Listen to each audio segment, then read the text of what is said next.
Hey guys, welcome back to Strength with Shan. That would be me. I'm Shan, bodybuilder, strong woman, professional wrestler, and happy new year, happy 2026 to you. I hope it's a good one for all of us. I know that I have big goals for 2026, planning to step on stage for the first time and officially feel like I achieve the title of a bodybuilder, although that is a term that I use to identify myself with now, and I'll come back to that later because today's video is about setting goals for the new year.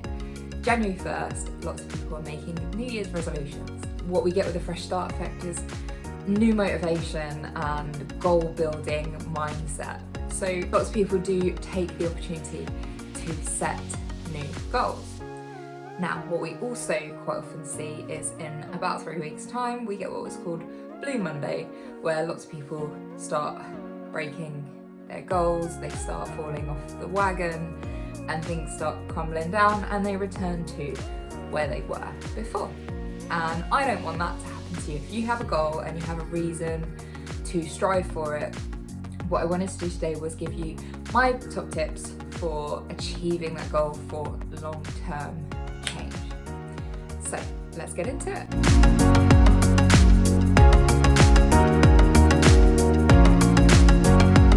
So step one is identifying your goal. What I want you to do is get the Notes app open on your phone, or you can grab a pen and paper and do it the old-fashioned way. I prefer to do this personally. Write down all of the things you want to achieve in 2026. All of your goals, all of your New Year's resolutions. Write them all down. Create a list.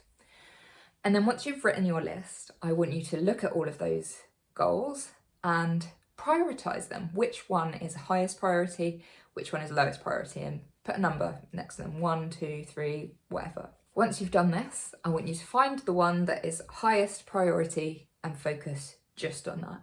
Ignore the rest. You can keep them, you can keep a note of it, keep it in your Notes app, keep that piece of paper.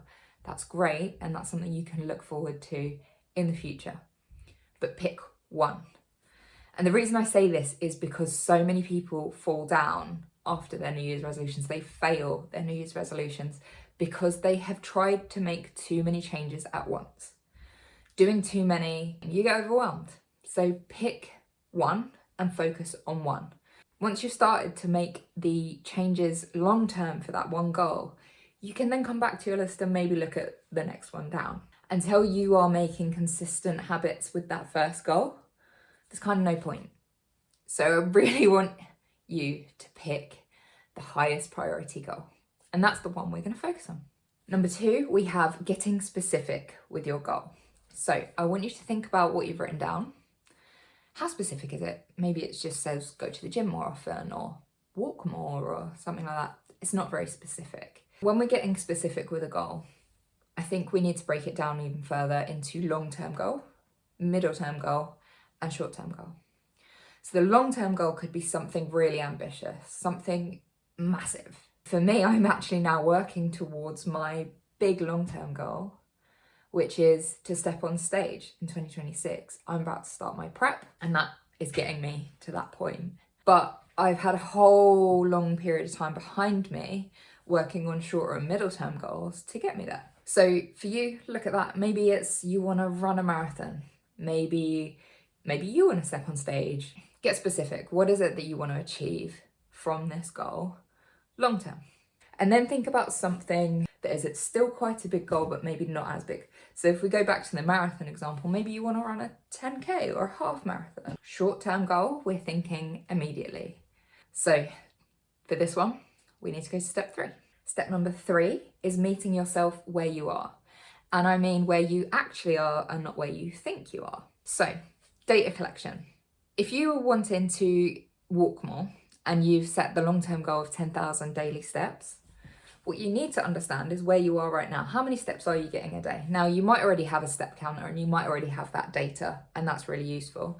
If you don't, that first week, just make sure you're tracking. Track your steps. Don't make any changes immediately. See where you actually are. You might find that you're, say, for example, 2,000 steps a day. Going from 2,000 steps a day to 10,000 steps a day is a huge increase of 8,000 steps a day. And what's going to happen if you then try to achieve your 10,000 steps a day target immediately is you're going to get overwhelmed. It's going to feel too big of a distance.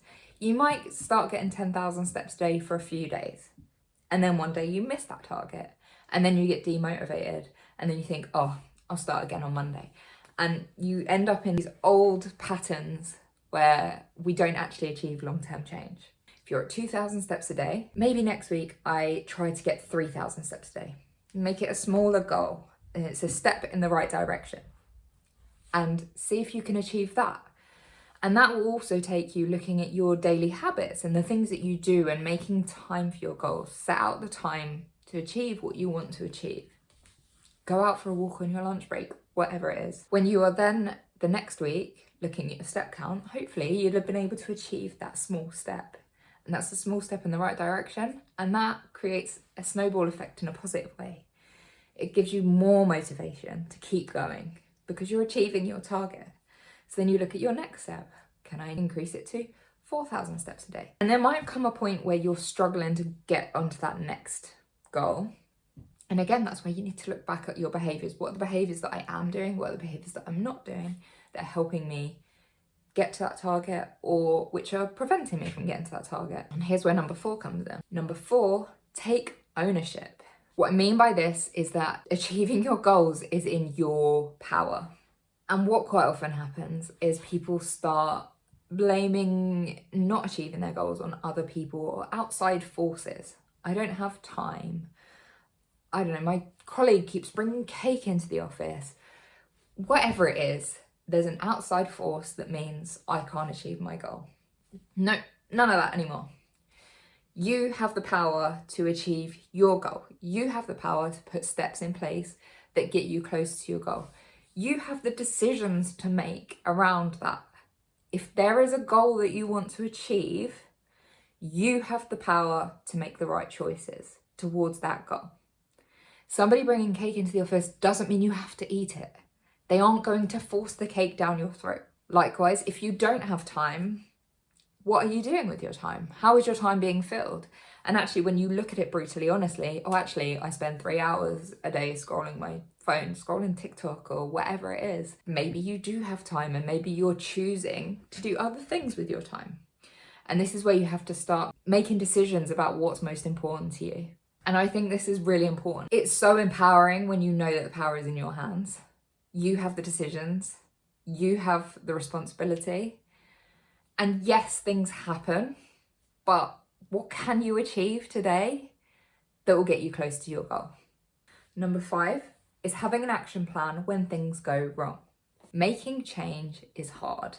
If you're trying to undo years and years of habits and create new habits, that doesn't happen overnight. That takes time, and mistakes happen. We are human. It's okay. What's not okay is letting those mistakes then define you. You know, people will say, for example, they'll go on a diet and then they restrict too much. And this is where we come to the overwhelm thing. They're trying to do too much at once. They're trying to restrict their calories too much. It's not sustainable. And then what happens, say they get, Monday starts really well, but by Thursday night, they're ravenous. And there's, lots of leftover chocolates in the cupboard from Christmas. And they have a binge.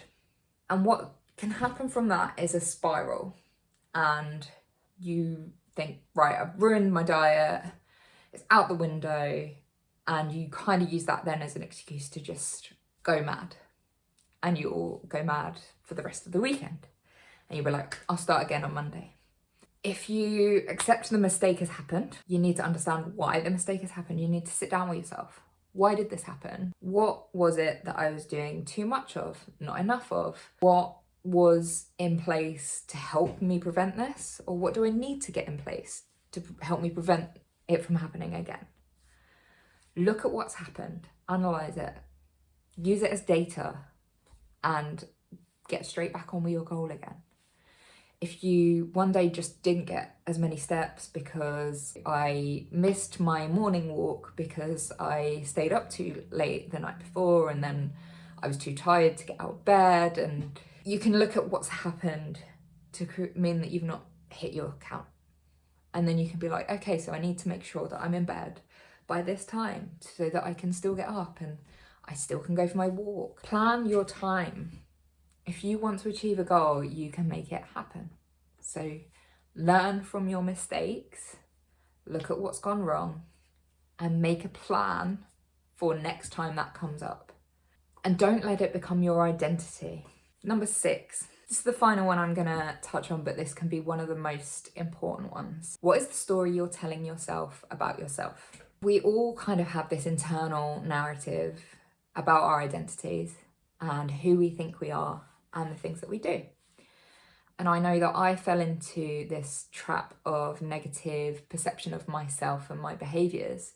And I only identified it actually when I listened to my now coach's podcast, Emma Caravan, her Your Gym Big Sister podcast. And she was talking about it. And then I read Atomic Habits, and he goes into it in that book as well. We have a narrative that we're telling ourselves. So for example, when you, go on a diet and then you fail the diet, you tell yourself you have no discipline. Is that actually true? Not being funny, like with my job, I have a lot of demands and I meet them. I'm very disciplined in what I do there. So when you have these negative thoughts about who you are, challenge it. Is that actually true? And what you need to start doing is trying to create the positive ones as well. I'm somebody who goes to the gym. And I mentioned it on the first part of this video. I'm a bodybuilder. I call myself a bodybuilder. I've never stepped on stage. However, I'm following my plan, stick to my diet, I get my steps, I do my cardio, and I go to the gym and I train hard, really hard. I'm doing all the things that a bodybuilder does. If I call myself a bodybuilder, that reinforces that to me. I don't make excuses and I tick my boxes because that's what a bodybuilder would do. So by calling myself a bodybuilder, I'm sticking to that mindset. I could just as easily be like, oh, I don't have discipline. I don't stick to my gym plan. And, there have been times in the past where I don't. I'm just, I'm too tired. No, I'm too tired and I'm not disciplined enough. So I miss a gym session. Think about your identity. Think about who you want to be and start making those positive associations. If you journal, that's a really good way of doing it. Reinforcing your identity. Use your journal to do that. Try and catch yourself when you're getting these negative thoughts about yourself. Is that true? What's the evidence for this? And actually, what's the evidence against this? Because I guarantee you'll have evidence that tells you what you're saying is not true. So I hope that's been helpful. I really hope that you achieve all the things that you want to achieve in 2026. I hope you make positive steps and positive changes to being a healthier, happier version of yourself. Be kind to yourself in 2026, and I will catch you in another video.